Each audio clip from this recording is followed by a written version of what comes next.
Russell Nelson was a peacemaker.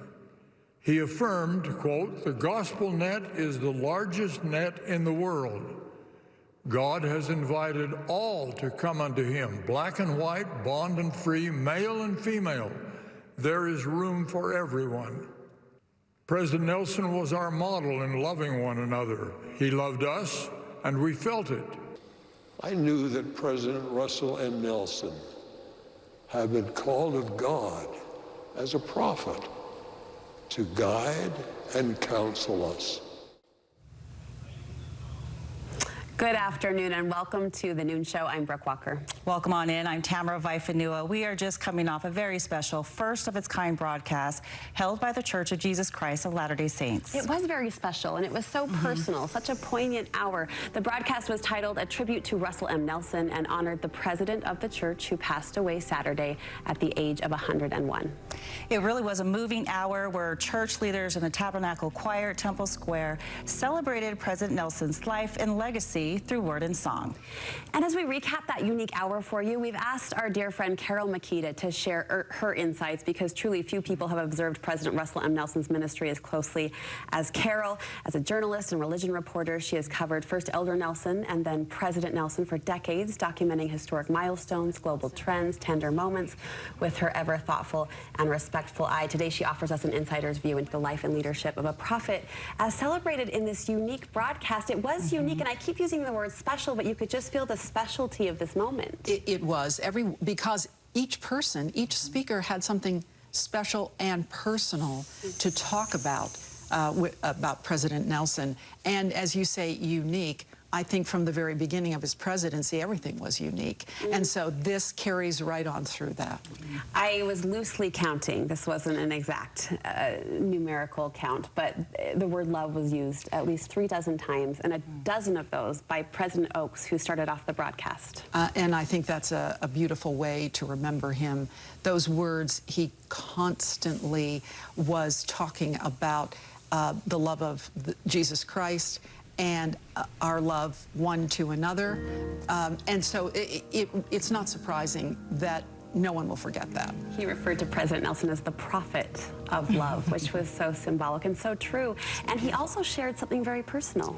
I think it was wonderful that he spoke about his and President Eyring's last meeting with President Nelson. And he was in fading health, but they knew him and his smile, and they communicated one with another. It's a very tender thing to share, but I think it was clearly important to him to let everyone who was listening or viewing that this was what happened with the passing of a prophet, and that they were there and that they were united to the end. Which speaks to the transparency. Would you say President Nelson perhaps the most transparent prophet of our times? He was very, very open from moment one. I remember that first interview that I did with him, and he talked about receiving revelation, and I thought, isn't that marvelous that he would say what he is saying? How grateful I am, and those who will hear this will be, to learn of what happens with a prophet.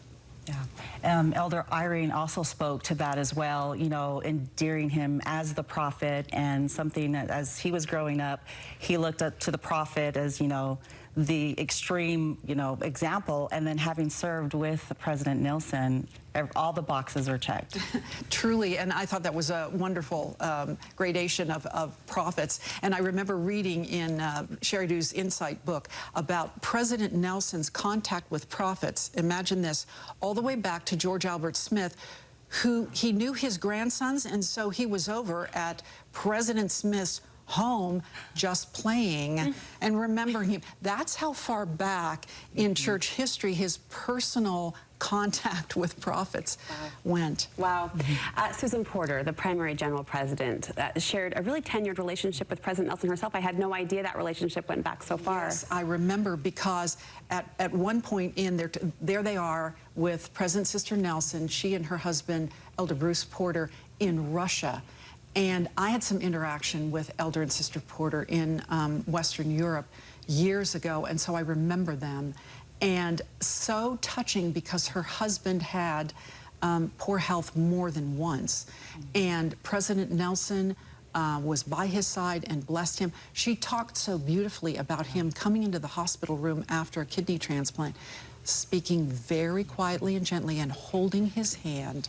And that's the combination of that doctor and church leader.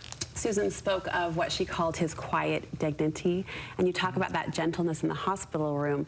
Multiple leaders and ultimately friends talked about that gentleness and the speed at which this very busy man operated with people. He would slow and he would steady and he would approach in a way that didn't reflect the chaos or the stress or however you want to call it of the mantle that was upon him. And I think, as a lay human, you look at that and think, yeah, I aspire to that. I aspire to leave that mark on people and to honor that same pace. When he knew someone was not well or in the hospital or in dire need of a blessing, he would rush to, but then he changed course and gently moved into the realm of a more quiet approach. Yes. Yeah, so that combination. Many beautiful messages, and just the fact that this was held, this tribute, in a very rare circumstance, just days before General Conference. I'm curious to know how that stands out to you as members are still in mourning, and this is kind of an opportunity for all of us to pause and reflect on him before we go into General Conference. Yes, I think it is a time. Let's take time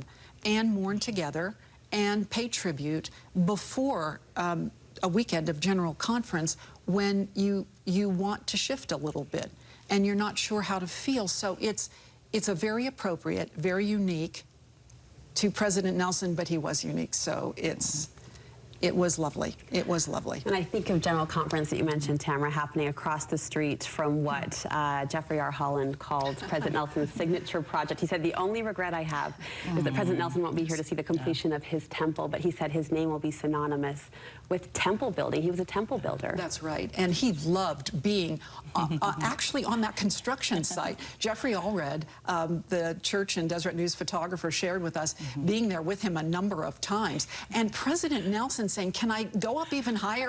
And the construction workers are saying, well, not really, President Nelson. It's not as stable up there as it is here.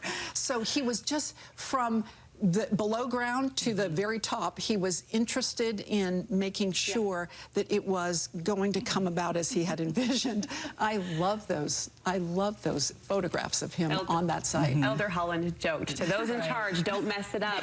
I did speak with some youth over the weekend who happened to be, this is months ago, but they were on Temple Square and they looked up to see the prophet in a hard hat. And they saw him. And they saw him. I love that. Yeah. And he's waving. Yeah. And very sweet, very sweet. We're taking care of things. Yes. We're going to make it happen. Yeah. What would you say, after listening to this tribute, that members are going to take away from this? Well, it's that maybe we tell it best in the story from Bishop Gérald Cosset. When he was a stake president in Paris in 2005, and there was a stake conference, but President Nelson's plane landed a little late, and they were going to skip the family dinner, and President Nelson said, no, that's actually the most important meeting that I have here, to meet with his family. And not only did he meet with his family, but he sat in their home and played the piano for them. Wow. I believe it was Rachmaninoff. It's just, that is this tender man who's making a statement. Nothing's more important than your family. Yes. Nothing's more important than peace in the home. Yes. And then we'll take care of all the other meetings we have to go to. Yes. And as you reference his gift of music, you think of all this man's many gifts, languages, and medical, Renaissance man, medical professions. Yeah. President Oaks did remind us, and this was one of my favorite quotes from the broadcast, that perhaps his best gift was his example, and we felt that today, honored and celebrated. We really did. Carole, thank you for your insight. My pleasure. Thank you.